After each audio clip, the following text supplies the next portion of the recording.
been talking to some of the people here and they just say, well, you know, just use loads of those, maybe 10 on the line and something's going to hold. But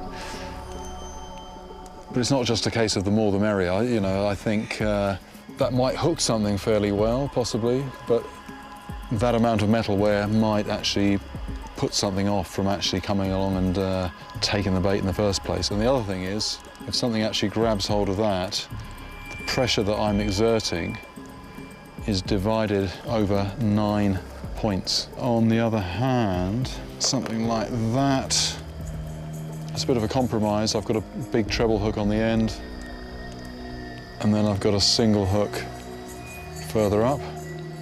You know, if just that single hook gets a hold, I've got a lot of pressure that can actually work that into the bone of the fish's mouth. The Goliath's reputation as a fierce predator has immortalised it in local culture.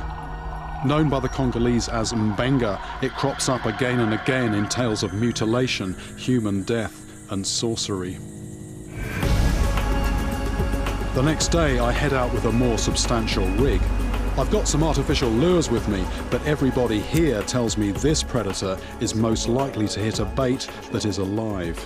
Okay. Goliath tigerfish are active hunters. As well as having good eyesight, they can also detect vibrations in the water, which can lead them to prey.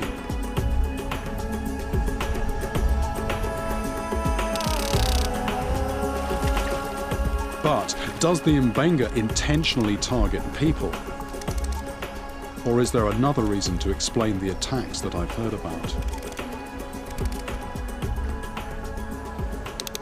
I've just got this on the clicker, on the ratchet. And if it's actually in the full current, that's just pulling that away. But the fact that that is just holding nicely is good. It's in a little quiet pocket of water, relatively quiet, out in the current, and that's just what I'm looking for. That's just where a predator would wait without expending too much energy, where there's not too much current.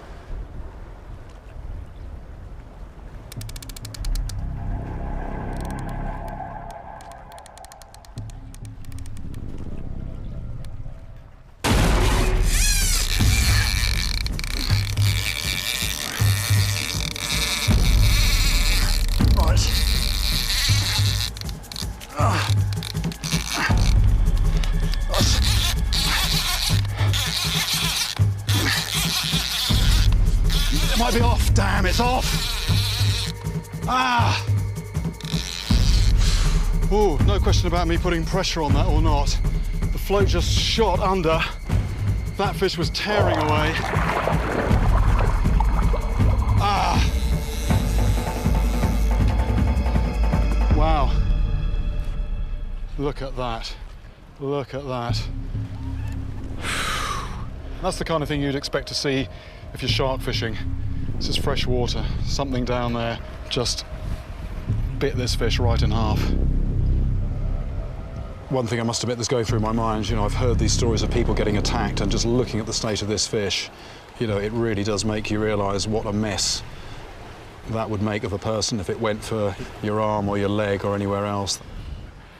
Like the girl I heard about who had a fish actually grab her torso.